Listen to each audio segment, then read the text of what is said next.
Sister. குஷியா இருக்கிறீங்களா? ஓம் சாந்தி brother. குஷியா இருக்கிறேன் பிரதர். சரி, ஓகே சிஸ்டர். நான் போன தடவை சமயபுரம் மாரியம்மன் பத்தி போட்டோம். அப்புறம் நிறைய விஷயம் சொன்னீங்க. ஸோ இன்னைக்கு நாம என்ன பார்க்க போறோம் சிஸ்டர்?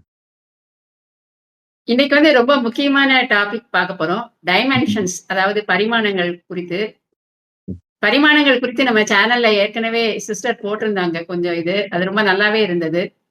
இப்ப வந்து அவங்க பெரியவங்க எப்படி போனாங்க அது மாதிரி சொன்னாங்க. அடுத்து நம்ம எப்படி போகலாம்? அந்த மாதிரியா நம்ம இப்ப பார்க்க போறோம். இப்போ டைமென்ஷன் அப்படின்னா என்ன அப்படின்றது வந்து முதல்ல நம்ம தெரிஞ்சுக்கணும். இப்ப அதுக்கு முன்னால நம்மளுக்கு என்ன சென்ஸ் இருக்கு? அதாவது 6 பகுத்தறிவுன்னு சொல்றோம். 6வது அறிவு மனுஷனுக்கு தான் இருக்குது. பார்த்தல், கேட்டல், சுவைத்தல், நுகர்தல், தொடுதல் இந்த மாரி 5 உணர்வுகள். கண், காது, மூக்கு, நாக்கு, செவி கண், காது, மூக்கு, அம் என்ன அதான் கொஞ்சம் வெயிட் தொடுதல் பண்ணுங்க. வந்துரும். சரி கண், விடுங்க காது, அந்த மூக்கு, part. நாக்கு, புலன். சரி. இது கட் பண்ணி இல்ல இது எல்லாருக்கும் தொடுதல். தெரிஞ்சதுதானே. அ சொல்லுங்க சரி. ம், இந்த 5 இது இந்த ம், 5 இது வச்சு தான் நம்ம வந்து ம், எல்லாமே செஞ்சுகிட்டு இருக்கிறோம். ம், சோ இது வச்சு தான் நமக்கு தெரியுது. அடுத்து பகுத்தறிவு, அதாவது நம்மளுடைய உள்ளுணர்வு அப்படின்றது நமக்கு எக்ஸ்ட்ராவா இருக்குது. ம், சோ அத நம்ம எப்படி பயன்படுத்துறோம்? அத பொறுத்து தான் நம்மளுக்கு வந்து 4வது, 5வது டைமென்ஷன் அதுக்கு செல்ல முடியும். ம், அப்ப 3 டைமென்ஷன் என்னன்னா, நம்ம பார்க்கிற உலகம் வந்து இப்ப இந்த கண்ணாடி கேஸ் எடுத்துட்டீங்கன்னா, நீளம் இருக்கு, அகலம் இருக்கு, உயரம் இருக்கு. இந்த 3 பரிமாணம் தான். இந்த 3 பரிமாணத்துல தான் நம்ம இந்த உலகத்தையே பார்த்துட்டு இருக்கோம். ஆனா 4வதா ஒரு பரிமாணம் இருக்கு. அப்புறம் 5வதா ஒரு பரிமாணம் இருக்கு. அந்த 3ல இருந்து நம்ம 5வது பரிமாணத்துக்கு சென்றோம்னா, நம்ம வந்து ஒரு நல்ல நிலை அடையலாம். இப்போ தெரியும் உங்களுக்கு கலியுகம் எவ்வளவு மோசமான நிலைமைய நோக்கி போயிட்டு இருக்குது அப்படின்னுட்டு. போர்கள், அழிவு இந்த மாதிரியான இது வந்து ரொம்பவே உலகத்த தாக்கிட்டு இருக்குது. இன்னும் எங்கெங்க போகும் அப்படின்றது தெரியல. சோ அந்த மாதிரியான ஒரு நிலையில தான் இருக்கிறோம். அது கலியுக அழிவுக்கான ஆரம்பம். இப்படிதான் இருக்கும். இன்னும் ஒரு 5லேருந்து 10 வருடங்கள் தான் அநேகமா இந்த உலகம் வந்து ஓரளவு இதா இருக்கும். அப்புறமா உலக அழிவு 5 வருஷத்திலேயே அநேகமா ஆரம்பிச்சுரும் அப்படின்னு நினைக்கிறேன். ஏன்னா, இப்ப வந்து ஒவ்வொருத்தரும் அவங்க தான் பெரியவங்க அப்படின்னு காமிக்கிறதுலே இதா இருக்கிறதுனால, கடைசியில யார் பெரியவங்கன்னா, கடவுள் தான் பெரியவங்க அப்படின்றது தெரியணும் மனுஷனுக்கு. சோ இப்ப நம்ம அடுத்து என்ன டைமென்ஷன் 4த் டைமென்ஷன் போறதுக்கு என்ன பண்ணணும் அப்படின்றது நம்ம மொத பார்ப்போம். 4த் டைமென்ஷன் போறதுக்கு நம்ம வந்து ஒரு முயற்சிய செஞ்சோம்னாவே, நம்மளுக்கு வந்து இந்த 3வது கண், ஆக்ஞா சக்கரம். அது வந்து நம்மளுக்கு வந்து இது செயல்பட ஆரம்பிக்கும்.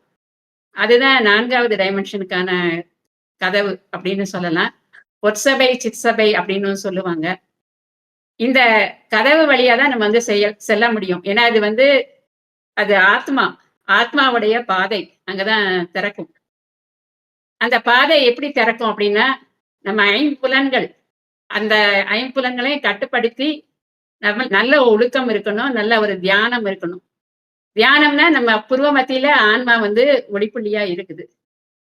பரமாத்மாவும் செம்பொன் நிறமான உலகத்துல ஒளிப்புள்ளியா இருக்கிறாரு.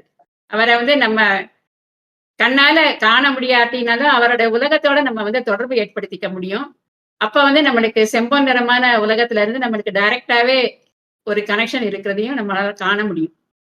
அது இந்த ஸ்தூல உடல்ல இருக்கிறப்பவே நம்மளால முடியும். சோ அந்த மாதிரியான நிலைகள்லாம் நம்ம வந்து எட்டலாம். அது வந்து நம்ம முயற்சியில தான் இருக்கு எல்லாமே. அதுதான் எப்படி முயற்சி செய்றது அப்படின்றத பத்தி நம்ம இப்ப பார்க்க போறோம். இப்போ இந்த முயற்சிகள்லாம் செய்ய செய்ய அதாவது நம்மளுடைய ஐம்புலன்கள கட்டுப்படுத்தி இப்ப திருவள்ளுவர் என்ன சொல்றாரு? "பொறிவாயில் ஐந்தவித்தான் பொய்தீர் ஒழுக்க நெறி நின்றார் நீடு வாழ்வர்." அவரே நல்லாவே சொல்லிட்டாரு.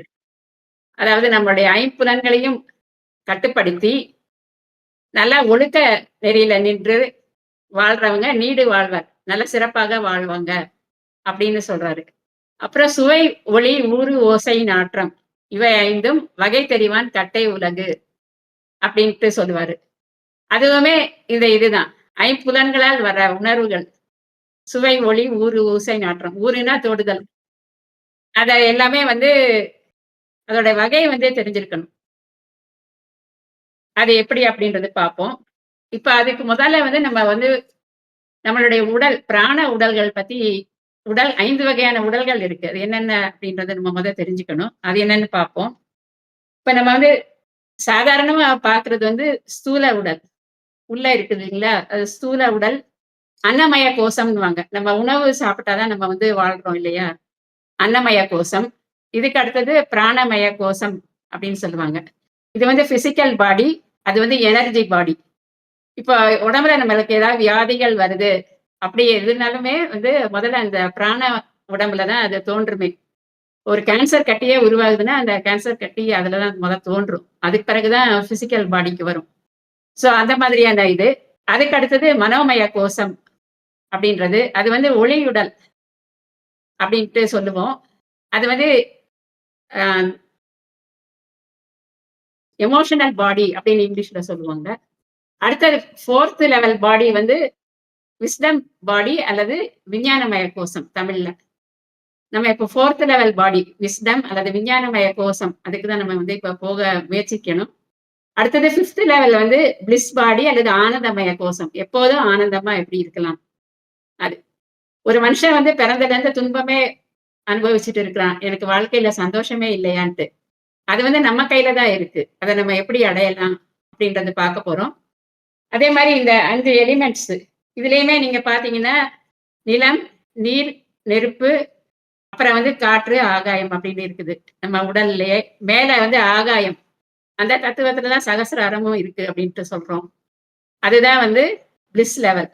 நம்மளுடைய அருள் லெவல். அந்த மேல் நிலையில தான் இருக்கு. நம்ம மேல செல்ல செல்ல நம்மளுக்கு அந்த அருள் நிலையானது கிடைக்கும். இப்ப பிசிக்கல் பாடிய நம்ம உணர்றோம். பிராண உடல உணர முடியுமா அப்படின்னா, உணர முடியும். நான் சைக்கிக் ரேக்கி படிச்சப்போ பிராண உடல் 7 சக்கரங்கள் இருக்கும். அதுல இருக்க அடைப்புகள எப்படி நீக்கிறோம் அப்படின்ட்டு பார்த்து நீக்கிருவோம். நீக்கின பிறகு தான் அதாவது அந்த அடைப்புகள் ஏன் உருவாகுதுன்னா, நம்மளுடைய கர்ம வினைகளால அது உருவாகுது. அந்த கர்ம வினைகள நீக்கிறதுக்கு சில பயிற்சிகள் எல்லாமே குடுப்பாங்க. நம்ம தூய்மை ஆக ஆக அது ஈஸியாவே நம்மளுக்கு முடியும். அப்படி பயிற்சிகள் செய்யறப்போ, அது திறக்கிறப்போ நம்ம இப்ப விரி அப்படின்ட்டா நம்ம உடம்ப 100லேருந்து 150 அடி வரை விரிக்க முடியும். அப்படி விரிச்சுட்டே போகணும். அப்புறம் சுருக்குன்னா அணு அளவாவும் சுருக்க முடியும். இதெல்லாம் நம்ம இந்த உயிரோட இருக்கப்பவே நம்மளால செய்ய முடியறது தான். அப்பதான் நம்ம அடுத்த லெவல் 3வது சைக்கிக் லெவல் அதாவது மனோமய கோசம். அது போறதுக்கு நம்ம தகுதி அடைகிறோம். இந்த மனோமய கோசம் அப்படின்றது ஒளியுடல். அந்த ஒளியுடல் 3 லெவலா நம்ம அடையிறப்போ, இப்போ எங்களுக்கு என்னுடைய பிக்கு குரு போதிபாலா அவர் என்ன சொல்லிக் குடுத்தாரு அப்படின்னா, அந்த மனோமய கோஷத்துக்கு சில சிம்பல்கள்லாம் சொல்றப்போ, ஒளி தேவதைகள், ஒளியுடல் வச்ச தேவதைகள் இவங்கலாம் வருவாங்க அப்படின்னு சொன்னாங்க. அது மாதிரியே தான் ஒளியுடல்ல தான் அம்மன் இந்த மாரி சாமிகள் எல்லாமே அங்க தான் வருவாங்க. நம்ம மீதி பிசிக்கல் பிராண உடல்லாம் அங்க வரமாட்டாங்க. ஏன்னா அவங்களுக்கு பிசிக்கல் பாடியும் கிடையாது, பிராணிக் பாடியும் கிடையாது. வெறும் ஒளி தான் அவங்க. ஒளி உடல்ல தான் அவங்க இருப்பாங்களே.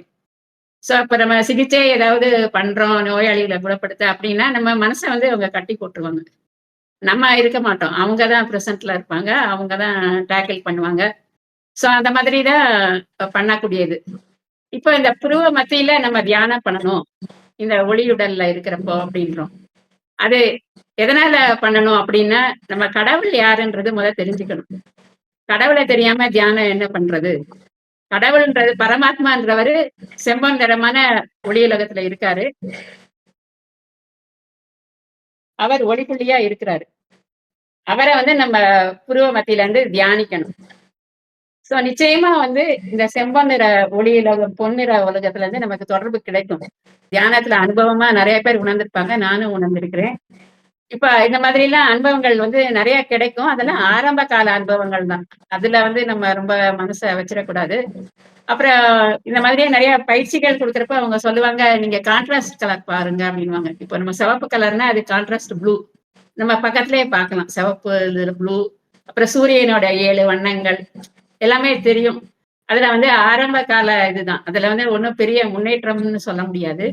அதிலேயே ரொம்ப மகிழ்ச்சி அப்படிலாம் அடைஞ்சிடக்கூடாது. நம்ம மேல்நிலை செல்றதுக்கு இது ஒரு ஜஸ்ட் ஒரு வழி அப்படின்றத வச்சுக்கணும்.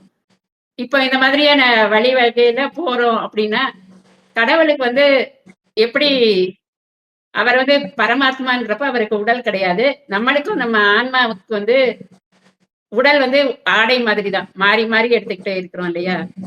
சோ அத வந்து நம்ம உணர்ந்துக்கணும். நம்ம ஆத்மாவுடைய தலைவன் பரமாத்மாவ தியானிக்கிறோம். ஐம்புலன்களையும் கட்டுப்படுத்துறோம். சரி அது எப்படி கட்டுப்படுத்துறது அப்படின்றதையும் நம்ம லாஸ்ட்ல பார்ப்போம். இந்த மாரி நம்ம முக்கியமான பாயிண்ட்கள்லாம் பார்க்க இருக்கிறோம். அது வந்து நம்ம சரி எதுலலாம் குறைபாடு இருக்குதோ அத நம்ம கரெக்ட் பண்ணிக்கலாம்.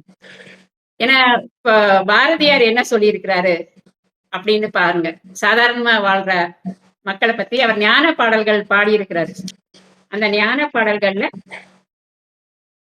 யோக சித்தி அப்படின்னு ஒண்ணு. அதுல ஒரு ஞான பாடல்ல என்ன சொல்லியிருக்கிறாருன்னா, தேடிச் சோறு நிதம் தின்று பல சின்னஞ்சிறு கதைகள் பேசி மனம் வாடி துன்பம் மிக உழன்று பிறர் வாட பல செயல்கள் செய்து நரைகூடி கிளப்பருவம் எய்தி கொடுங்கூற்றுக்கு இறையெனப் பின்மாயும் வேடிக்கை மனிதரைப் போலவே நான் வீழ்வேன் என்று நினைத்தாயோ அப்படின்ட்டு சொல்றாரு.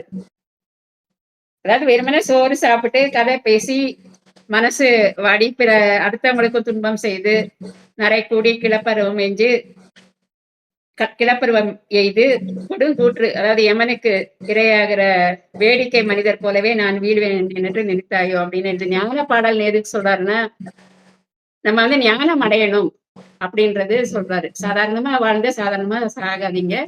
நீங்க முயற்சி செய்து நீங்க இல்லாட்டா வேடிக்கை மனிதர், விந்தை மனிதர் மாதிரி ஆயிடுவீங்க.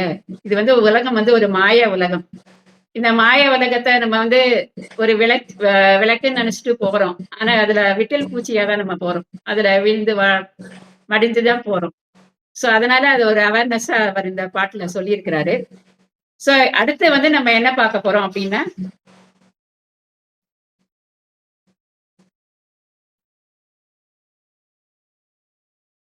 இந்த 5வது டைமென்ஷன் அப்படின்ட்டு சொல்றது வந்து ஆனந்தமய கோஷம் அப்படின்னு சொல்றோம். அதுக்கும் நம்ம பார்க்க போறோம். ஆனா இதுக்கு மேலேயும் டைமென்ஷன்ஸ் இருக்குதா அப்படின்னா இருக்குது. நிறைய டைமென்ஷன்ஸ் இருக்குது. இப்ப வள்ளலார் வந்து 15 டைமென்ஷன் இதெல்லாம் நம்மளுக்கு தெரிய வேண்டியதில்ல ஃபுல்லா. இது மாதிரி இப்படி இருக்குது அப்படின்னே சொல்றாங்க. என்னென்ன வழி, சுத்த வழி, பரவழி இது மாதிரி நிறைய வெளி இது மாதிரி எல்லாம் இருக்கு. இத அடைஞ்சிருக்காரு அப்படின்றாங்க. அத வந்து இப்போ அவர் தற்காலத்துல வாழ்ந்ததுனால அத நம்ம உறுதியாவும் சொல்ல முடியும். ஏன்னா அவர் ஒரு இடத்துல இருப்பாரு. அதே சமயம் சென்னையில அவருக்கு மரம் ஏதோ வாங்க வேண்டியது ஒரு கட்டட வேலை விஷயமா அதுக்கு போனா அங்கேயும் அவர் பேசி ஒரு பிரச்சனையை சரி பண்றாரு. அவர் இங்கதானே இருந்தாரு அப்படின்றாங்க. ஆனா அவர் அங்கேயும் இருந்திருக்கிறாரு. அதே மாதிரி அவங்களுக்கு வந்து இந்த உயிர் அணுக்களை வந்து அந்த ஒளி தேகத்துக்கு மேல போக போக உயிர் அணுக்களை பிரிச்சு அப்புறம் திரும்ப வேற இடத்துல கூட்டிக்க முடியும். அதெல்லாம் வந்து நமக்கு செய்யறது வந்து முடியாத காரியம். ஆதிசங்கரர் வந்து முந்தி எப்படி செஞ்சிருக்காரு. அது ஒரு கதையும் உண்டு. ஒரு பிரச்சனை ஆறப்போ அவரை உள்ள விட மாட்டாங்க. அப்ப அவரை வந்து சுவரை கடந்து உள்ள வந்தார் அப்படின்வாங்க. இப்ப நம்ம கேதார்நாத் அங்க போனாலுமே அங்க ஒரு தண்டம் மட்டும்தான் இருக்கும். அவர் அங்கதான் இருந்தாரு. ஆனா திடீர்னு மறைஞ்சிட்டாருன்னுவாங்க. எப்படி மறைஞ்சாருன்னு தெரியாது. அந்த கேதார்நாத் கோவிலுக்கு மேல. சோ அது வந்து விவேகானந்தர் ரொம்ப நல்லா சொல்லுவார் இத பத்தி. இப்போ மனுஷங்க மாதிரியே பூனைகள் உலகத்தை அரசாட்சி செய்யுது அப்படின்னு நினைச்சுக்கிட்டோம்னா, அவங்க பூனைகள் மாதிரிதான் எல்லாத்தையுமே கற்பனை செய்ய முடியும். அதுக்கு மேல செய்ய முடியாது. சோ கடவுளை உருவமா நம்ம படைச்சு வழிபடுறோம். அந்த மாதிரி தானே பண்றோம். சோ அது வந்து அப்படின்னு கிண்டலாவே சொல்லியிருப்பாரு. அது மாதிரி மனிதர்கள் இப்படி இருக்கிறாங்க அறியாமையினால. அவ்வளவுதான் அவங்களால நினைக்க முடியும். அதாவது இந்த ஸ்தூல உடல் இந்த 3 டைமென்ஷன்கள்ல இருக்கவங்களுக்கு அதுதான் உலகமே அப்படின்னு சொல்றாரு. இப்ப வந்து நான் ஒரு புஸ்தகத்துல வந்து ரகசியங்கள், ஆன்மீக ரகசியங்கள்னு ஒண்ணு படிச்சேன். அதுல என்ன சொல்லியிருக்குன்னா, மனுஷனுக்கு வந்து 6 அறிவு.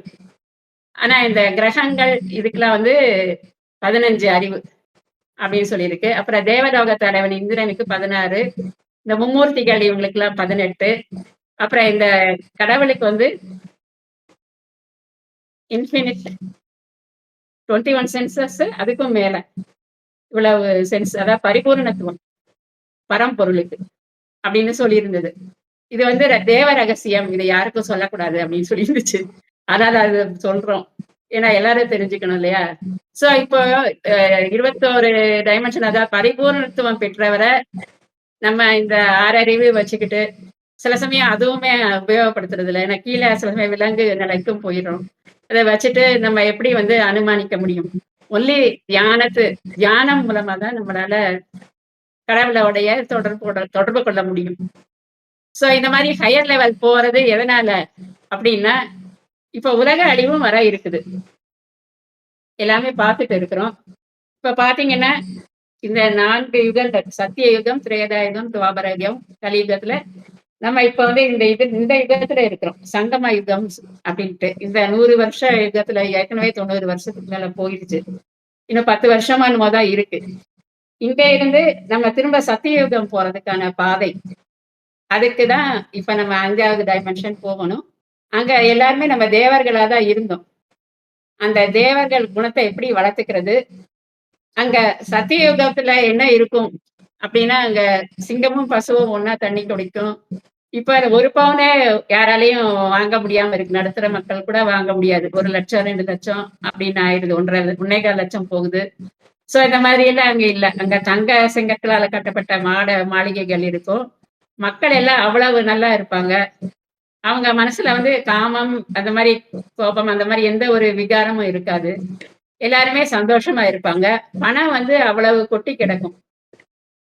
இப்போ நம்ம உலகத்துல பெரிய பணக்காரங்கன்றவங்கலாம் அப்ப அது முன்னால ரொம்ப சின்னவங்களா தான் இருப்பாங்க. அவ்வளவு தூரம் கொட்டி கிடக்கும். ஆனாலும் மனசுல வந்து எந்த ஒரு ஈகோ, எந்த ஆணவம் எதுவுமே இருக்காது.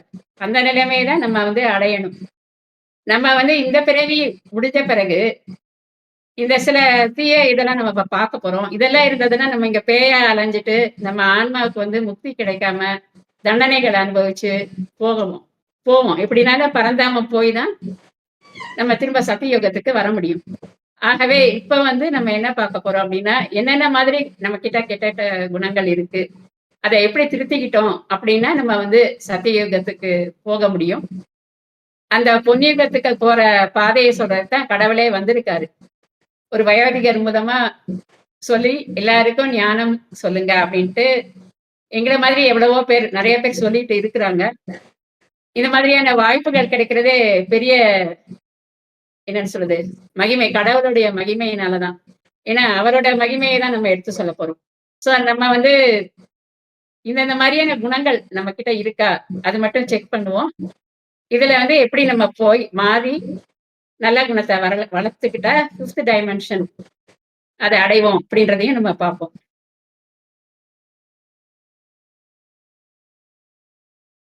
இது தெரியுதா பிரதர்? முதலாவது பார்த்தோம் அப்படின்னா ஈகோ. இதுதான் நம்ம வந்து இருக்கக்கூடாது. ஈகோ அப்படின்னா அது வந்து நான் என்ற அகம்பாவம். அது மனுஷனுக்கு இருந்ததுன்னா அவனால எந்த ஒரு முன்னேற்றமும் வாழ்க்கையில காண முடியாது. இப்ப நம்மளுக்கு இன்ட்யூஷன் அப்படின்ற உணர்வு எப்படி வரும் அப்படின்னா, இந்த ஈகோ நான் என்ற அகம்பாவம் மறைஞ்சாலே வந்துரும். அது வந்து ஒரு நல்ல மாற்றத்துக்கான அறிகுறி. இப்ப வந்து நம்ம உள்ளுணர்வு எப்படி எச்சரிக்கும் அப்படின்னா, ஒரு இடத்துக்கு போறோம். அந்த இடத்துல ஏதாவது ஒரு தீய இது நடக்க போகுதுன்னா, நம்மள வந்து அந்த நல்ல சக்தியானது உடனே நம்மள விட்டு அந்த இடத்த விட்டு வெளியேற்றிடும். அதோட நம்மளுக்கு வந்து பிறருடைய மனதை படிக்கக்கூடிய மைண்ட் ரீடிங் அது வரும். அதெல்லாம் சைடு இதுதான். இது வந்து மொத்தமா கிடையாது. அந்த மாதிரியான பல நல்ல விஷயங்கள்லாம் நம்மளுக்கு வரும். அடுத்து நடக்க போவதும் சில பேருக்கு தெரியும். இப்போ இன்னும் நல்லா டெவலப் பண்ணோம்னா 3 காலமுமே நம்மளால கண்டுபிடிக்க முடியும். நம்ம போன பிறவில என்ன இருந்தோம், இப்ப என்ன இருக்கோம், அடுத்து என்ன வரப்போறோம். சோ அந்த மாதிரி எல்லாமே இது வந்து ஈகோ நான் என்ற ஆணவத்தை விட்டு கடவுளை மட்டும் நினைக்கிறவங்களுக்கு இது இந்த மாதிரியான இதெல்லாம் கிடைக்கும். இதெல்லாம் ஒரு ஆரம்பத்துல ஒரு வர நல்ல காரியங்கள் தான். அடுத்தது பாத்தீங்கன்னா ஃபியர், பய உணர்வு. இப்ப நிறைய பேருக்கு நம்ம இறந்துடுவோம், நம்மளுக்கு இது வருது, இது அது இருக்கு, அது மாதிரி பய உணர்வுகள் இது மாதிரிலாம் ரொம்ப ஜாஸ்தி இருக்கும். அந்த பய உணர்வு போய் அன்பு, கருணை இந்த மாதிரியான இதுதான் நம்மளுக்கு மனசுல எப்பவுமே இருக்கும். அடுத்து அட்டாச்மெண்ட், பற்று. பற்று எதுக்காக விடணும்? நம்ம வந்து பற்றற்றார திருவடின்றத நம்ம திருவள்ளுவரே சொல்லியிருக்காரு. எதுக்காக? பற்று விடற்கு அப்படின்னு சொல்றாரு. அதாவது நம்மளுடைய நிலம், பொன் இந்த மாதிரி எல்லாமே மண்ணாசை, பெண்ணாசை, பொன்னாசைன்னு சொல்றாங்க இல்லையா? இந்த மாதிரி இதுதான் வந்து பற்றுன்னு சொல்றது. இந்த பற்று இருக்க வர இறைவனை வந்து பற்ற முடியாது. சோ அதனால இந்த பற்றை வந்து எப்படி விடணும் அப்படின்றத நம்ம யோசிச்சு அது மாதிரியே நம்ம செய்யணும். அடுத்தது லாஜிக், அது இருக்கக்கூடாது. அட்டாச்மெண்ட் இல்லாம கனெக்ஷனோட கடவுள் தொடர்பு 5th Dல வந்து 3rd டி வந்து அட்டாச்மென்ட், 5த் டி வந்து கனெக்ஷன். கடவுள் தொடர்பை எப்படி பெருக்கிக்கணும்? அதுதான் நம்மளுடைய இதா இருக்கணும். அடுத்து 4வது பாயிண்ட் வந்து லாஜிக், தர்க்கம், வாதம் இருக்கக்கூடாது. விஸ்டம், ஞானம், தெளிவு இருக்கணும் அப்படின்றது தான் 5வது பாயிண்ட். 4வது பாயிண்ட். லாஜிக்ல வந்து தர்க்கம், வாதம்ன்ற இது ஆர்கியுமெண்ட் தான். நிறைய பேர் சண்டை போடுறது, இந்த மாதிரி பிரச்சனைகள்லாம் ஆகி கொலை அளவு கூட போயிடுறாங்க. நிறைய குடும்பங்கள் சண்டையில இருக்குது. ஒருத்தருக்கு ஒருத்தர் பேசாம இந்த மாதிரி எல்லாம். அதெல்லாம் இல்லாம நம்ம எப்படி என்ன மாதிரியான முறை கடைபிடிக்கணும் அப்படின்னா, விஸ்டம், ஞானம், தெளிவு. சரி, இந்த மாதிரியான ஒரு வினை வந்து நம்ம ஏதோ ஒரு பிறவியில செஞ்ச பாவத்தினால வந்திருக்கு. இந்த கர்ம வினை தொடரக்கூடாது அப்படின்ற இந்த செயினை கட் பண்ணணும். நம்ம வந்து என்ன நடந்தாலும் நம்மளுக்கு தெரியும் நம்ம எவ்வளவு தூய்மையானவங்க இதுன்ட்டு. அது தெரிஞ்சா போதும். பிறருக்கு அது தெரியணும் அப்படின்னு சண்டை போட்டு வார்த்தை வாதம் இந்த மாதிரி எல்லாம் பண்ணாம விஸ்டம், ஞானம், தெளிவு இருக்கணும். அடுத்த பாயிண்ட் வந்து ஜட்ஜ்மெண்ட், தீர்ப்பு. அதாவது இந்த கோர்ட்டு கேஸ் இந்த மாதிரி எல்லாம் போய் அலையிறாங்க இல்லையா?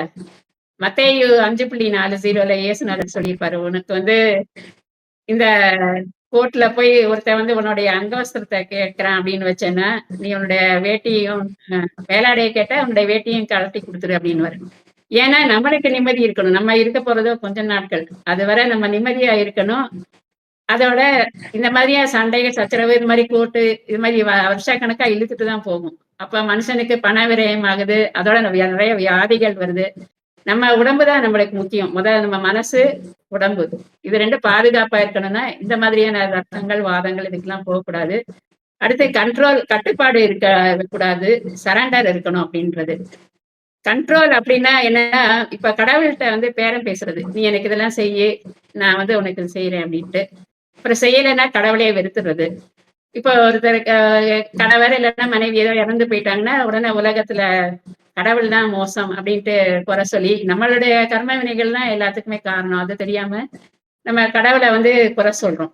அது இல்லாம சரி அப்படியே நடந்தா கூட உன்னுடைய இதுதானதான் அப்படி நடக்குது, ஏதோ ஒரு காரணத்துக்காக இது மாதிரி நடந்திருக்கு அப்படின்ட்டு சரண்டர் இழந்துடணும். எது நடந்தாலும் நீ எனக்கு நல்லதுதான் செய்வேன்றது எனக்கு நம்பிக்கை இருக்கு அப்படின்னுட்டு. சோ இந்த துணை ஏதாவது போனாலும் பின்னால ஏதோ ஒரு நல்ல துணை கடவுள் நிச்சயமா அமைச்சு கொடுப்பாரு. அந்த நம்பிக்கை இருக்கிறவங்களுக்கு, அதாவது சரண்டர், அந்த மாதிரியான நம்பிக்கை இருக்கிறவங்களுக்கு. அடுத்தது பிசிக்கல், உடல் ரீதியா செய்யறது வந்து கடவுளுக்கு உடன்பாடு கிடையாது. இந்த அழகு குத்திட்டு உடம்ப வருத்தி நிறைய பேர் என்னென்னமோ வேண்டுதல் அந்த மாதிரி எல்லாம் செய்யறாங்க. நீ ஆன்ம ரீதியா, உள்ள ரீதியா கடவுளை உண்மையா விரும்புறியா? அதுதான் வந்து அவர் பாக்குறாரு. வேற உடல் ரீதியா விரும்புறது, இந்த புரண்டை பண்றது, இதெல்லாம் வந்து அது கொஞ்சம் என்னன்னு சொல்றது, அந்த மாதிரியான விஷயங்கள் வந்து கடவுளுக்கு வந்து பிடிக்கிறதே கிடையாது பொதுவா.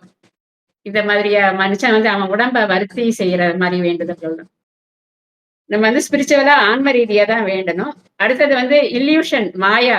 இந்த உலகம் வந்து மாயா அப்படின்றது தெரிஞ்சுக்கணும் முதல்ல. உண்மை நிலை வந்து இந்த மாயையை விட்டு விலகி இருக்கணும் எப்பவுமே.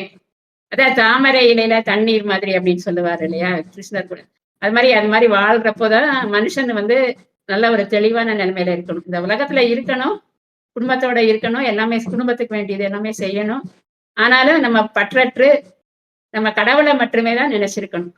இப்போ கடவுளை நினைச்சிட்டு இருக்கோமா, கடவுளுக்கு சேவை செய்யறோமா, இந்த மாதிரியான நினைப்புலதான் நம்ம மனசு இருக்கணுமே தவிர குடும்பத்தை பத்தி யோசிக்க கூடாது. அடுத்தது வந்து என்டைட்டில்மெண்ட், அதாவது அதிகாரப்பூர்வ உரிமை. அதான் நான் தான் இப்படி அப்படின்ற ஒரு ஆணவத்தோட செயல்கள் செய்யறது. இப்போ ஒரு குடும்ப தலைவன்னா எனக்கு இது மாதிரி எனக்கு இந்த மாதிரி உரிமை இருக்கு அப்படின்ட்டு சொல்லி இது பண்றது. அது இல்லாம கிராட்டிடியூட், நன்றி உணர்வு. அதனால சண்டைகள், சச்சரவெல்லாம் வரும். கிராட்டிடியூட், நன்றி உணர்வு எப்பவுமே வந்து அதான் சொல்லுவாங்க, ஒருத்தன் வந்து எவ்வளவுதான் கொடுமை செஞ்சிருந்தாலும் அவன் ஒண்ணு நல்லா செஞ்சாது கூட ஒன்று செய்யத்தக்க இன்னா செய்யணும், அவன் ஒன்று நல்லா செய்ய கெடுது அப்படின்ட்டு. அதாவது திருவள்ளுவரே சொல்லியிருக்காரு, உனக்கு ஒருத்தர் ரொம்ப கொடுமையெல்லாம் செய்யறான், அவன் ஏதாவது ஒரு நல்லது செஞ்சிருந்தா கூட அது வந்து அதனால நீ அவன் செஞ்சதெல்லாம் பொறுத்துக்கணும். ஏன்னா எல்லாத்துக்குமே ஏதாவது ஒரு நல்ல குணம் ஏதாவது இருக்கதான் செய்யும். அதனால அதை மட்டும் பார்க்கணும், தீய குணங்களை வந்து பார்க்க கூடாது. அதாவது டிசெப்ஷன், அடுத்தது ஏமாற்றுதல், அது இருக்கக்கூடாது. அப்புறம் டிரான்ஸ்பரன்சி, வெளிப்படையா இருக்கணும் அப்படின்றாங்க. ஏமாற்றுதல்னா இந்த நிறைய பேர் பொய் சொல்றது, இந்த பிறரை ஏமாற்றுறது, வஞ்சம், பழி தீர்க்கிறது, இந்த மாதிரி எல்லாம் இருப்பாங்க இல்லையா, அந்த மாதிரி இருக்கக்கூடாது. டிரான்ஸ்பரன்சி, அதாவது வெளிப்படையா இருக்கணும், எப்பவுமே உண்மையை தான் பேசணும். என்ன ஒரு கஷ்டம் வந்தாலும் பொய் பேசக்கூடாது. இந்த மாதிரி திருடக்கூடாது. இந்த மாதிரி நெறைய இருக்கு இல்லையா? அது மாதிரி மது, மாமிசம் இந்த மாதிரி எதுவும் இருக்கக்கூடாது. இந்த மாதிரி நம்மளுக்குள்ளேயே வந்து ஒரு உண்மையா இருக்கணும் எப்பவுமே. அரகன்ஸ் ஆணவம் வந்து எப்பவுமே வந்து மனுஷனுக்கு வந்து எதிரி. நான் என்ற ஆணவம். அத விட்டு கியூரியாசிட்டி கடவுள பத்தி இன்னும் நெறைய தெரிஞ்சுக்கணும். இப்ப நம்ம இதுலயே சொல்லுவோம். இப்ப முரளியில என்ன சொல்லியிருக்காரு அப்படின்ட்டு ஆர்வமா எல்லாம் பார்க்குறாங்கன்ட்டு. அந்த மாதிரியா கடவுள் என்ன சொல்லியிருக்காரு? எப்படி நடக்கணும்? அந்த மாதிரி தான் நம்மளுக்கு கியூரியாசிட்டி இருக்கணும். அடுத்து ஸ்லேவரி அடிமைத்தனம். எதுக்குமே வந்து அடிமைத்தனமா இருக்கக்கூடாது. ஃப்ரீடம் விடுதலை உணர்வு. இப்ப பாரதியார் சொல்வாரு, "பூமியில் எவருக்கும் இனி அடிமை செய்யோம், பரிபூரணருக்கே அடிமை செய்து வாழ்வோம்." அப்படின்னு ஒரு ஆடுவோமே பள்ளு பாடுவோமேன்னு பாட்டு இருக்கும். பூமியில யாருக்கு அடிமை செய்யாதீங்க, பரிபூரணருக்கு. பரிபூரணம்னா இறைவனுக்கு. அவனுக்கு அடிமை செய்யுங்க. அப்படின்ட்டு தான் சொல்லியிருப்பாரு. இப்போ ஸ்லேவரி அடிமைத்தனம்னா, இப்ப கொஞ்ச நாளைக்கு முந்தி கூட ஒரு 3 சின்ன பிள்ளைங்க 12 வயசு, 14 வயசு, 16 வயசு. மாடியில இருந்து குதிச்சு தற்கொலை பண்ணது. என்னன்னா, அது ஒரு வீடியோ கேம். அத விளையாட அவங்க அப்பா பெர்மிஷன் தரலையாம். Online video game. அத விளையாடக்கூடாதுன்னு மொபைல்ல வாங்கி வச்சுட்டாராம். உடனே எங்களால வந்து அது இல்லாம இருக்கவே முடியாதுன்னு 3 பிள்ளைகளும் குதிச்சு தற்கொலை பண்ணிடுச்சு. இது மாரி ஒண்ணுமில்லாத விஷயங்கள் நெறைய நடக்குது. இப்போ ஒரு பையன் ஊருக்கு போக்கூடாது. அவங்க அம்மா சொன்னதுக்காக அத தற்கொலை பண்ணிக்கிறான். தங்கச்சிய ஏன்டா கவனிக்கலன்னு ஒரு சொன்னதுக்கு 10வது மாடியில இருந்து ஒரு பையன் கீழ குதிச்சு தற்கொலை பண்றான். அவன் செருப்போடயே குதிச்சான். அந்த வீடியோ கூட பார்த்தேன். தங்கச்சிய கவனிக்காம விளையாட போயிட்டான். சின்ன பொண்ணு. அவங்க அம்மா சொன்னாங்க, டாக்டர் வேலைக்கு போய் வந்து கண்டிக்கிறாங்க. உடனே அதுக்கு கூட பொறுக்கல. கண்டிக்க தானே செய்வாங்க. ரொம்ப சின்ன குழந்தை பார்க்காம போயிட்டியேன்னு. அதுக்கு அவ்வளவு தூரம் அந்த சின்ன வயசுலயே இதா இருக்கு. இப்ப கொலை, கொள்ளைகள் அது மாரி எல்லாத்துக்குமே அடிமையா இருக்கிறாங்க. இப்போ நகை திருட்டு அவ்வளவு மோசமா போயிட்டு இருக்கு. எங்க போனாலும் இந்த நகைக்காக கொலை பண்றது, இந்த வயதான முதியவர்கள வந்து டார்கெட் பண்ணி கொல்றது. நெடுநாள் பழகுனவங்களே கொல்றாங்க. சோ இந்த மாதிரி நெறைய பிரச்சனைகள் இருக்கு. நம்ம தான் வந்து எதுக்குமே அடிமைத்தனமா இருக்கக்கூடாது. விடுதலை உணர்வு. நம்ம எது எதெல்லாம் இந்த மாரி அடிமைத்தனமா வாழ்க்கையில இருக்கிறோமோ, அதெல்லாமே விட்டு விடுதலை உணர்வு. ஃப்ரீடம் எப்ப கிடைக்கும்னா, இந்த மாரி எதுலயுமே அடிமைத்தனமா இப்ப மது பழக்கத்துக்கு அடிமையா இருக்கிறவங்க, இது மாரி எவ்வளவோ அடிமைத்தனம் இருக்கு. இது எல்லாத்தையும் விட்டு நம்ம எப்பவுமே ஃப்ரீயா நல்லபடியா இருக்கணும். அடுத்து பிடிவாதம் அது இருக்கக்கூடாது. கடவுள் என்ன சொல்றாரு அப்படின்னா, நான் சொல்றது தான் ரைட்டு அப்படின்ட்டு ஆர்கியூ பண்ணாதீங்க எதுனாலும். பேசாம பொறுத்து போயிருங்க அப்படின்னு சொல்றாங்க. ஏன் அப்படி சொல்றாங்க அப்படின்னா, நான் அப்படின்னா அது ஒரு அகம்பாவம் வந்துருது தனக்குள்ளே. அப்ப வந்து அது இல்ல. அது முழு ஞானம், விழிப்புணர்வு அடைந்தவங்க, அவங்களுக்கு உண்மையா எல்லாமே எதுன்னு தெரியும். இப்ப காமம் தவறு அப்படின்னா, அதுக்கு உடனே ஒரு ஆயிரக்கணக்குல எதிர்ப்பு வந்துரும். ஏன்னா அது வந்து அது ரைட்டு அப்படின்ட்டு. அந்த மாதிரி ஆர்கியூ பண்ண ஆரம்பிச்சுருவாங்க. அவங்க சொல்றது தான் கரெக்ட் அப்படின்னு அதிலேயே பிடிவாதமா இருப்பாங்க. அதே மாதிரி இப்போ இது மாமிசம் சாப்பிடக்கூடாது அப்படின்னு சொல்றோம் அப்படின்னா, அதுல எவ்வளவோ இருக்குது விஷயங்கள். அது என்னன்னு தெரிஞ்சுக்கணும் அப்படின்றத வந்து முயற்சி பண்றது கிடையாது. அத விட்டுட்டு, இது அவங்க சொல்றது தான் கரெக்ட் அப்படின்னு ஆர்கியூ பண்றதுல இருப்பாங்க. அதே மாதிரி நம்ம எல்லாமே சொல்றோம். பரம்பொருள் வந்து ஏக இறைவன் வந்து ஒருவர் தான். பரமபிதா, அல்லாஹ், சிவன் எல்லாமே ஒண்ணுதான் அப்படின்னு நம்ம சொல்லதான் செய்றோம். அதனால என்ன பண்றாங்க, அவங்கவங்க மதம், அவங்கவங்க இதுல தான் நம்பிக்கை வைக்கிறாங்க. அதுல தான் பிடிவாதமா இருக்கிறாங்களே தவிர, இந்த மாதிரியான தாமரைன்றது ஞானத்துக்கானது. அந்த விழிப்புணர்வ அடைய நம்மளுக்கு உதவுறது இந்த பரமாத்மா தான். அந்த பரமாத்மா வந்து ஏக இறைவன். அத நம்ம புரிஞ்சுக்கணும். சரி நம்ம என்ன பேர்னாலும் வச்சுக்கலாம். அதுல ஒண்ணும் இல்ல. ஆனா ஏக இறைவன் அப்படின்றதுல வந்து நம்ம இதா இருக்கணும். அந்த மாதிரியான நிலைமையில இருக்கிறோம் அப்படின்னா, நம்மளுடைய 3வது டைமென்ஷன்ல இருந்து நம்ம 5வது டைமென்ஷனுக்கு உயர்ந்துருவோம். இந்த 13 குணங்களையும் வந்து நம்ம மேம்படுத்திக்கணும். சோ இதுல ஏதாவது விடுபட்டும் இருக்கலாம். ஆனா இவ வந்து நம்ம சொல்றது வந்து முக்கியமானது. ஆக இதுலயும் ஏதாவது சந்தேகங்கள் இருந்தா கூட கேட்டா நம்ம அடுத்த பதிவுல நம்ம தெளிவு செய்யலாம். ஓம் சாந்தி பிரதர். எஸ். மொத்தத்துல மனித நிலையிலிருந்து தெய்வீக நிலை அடையிறதுக்கு தேவையான குணங்கள் வந்து சொல்லியிருக்கிறீங்க. ஸோ கண்டிப்பா நிறைய பேருக்கு யூஸ்ஃபுல்லா இருக்கும்னு நினைக்கிறேன். ஓம் சாந்தி. தேங்க்யூ. ஓம் சாந்தி.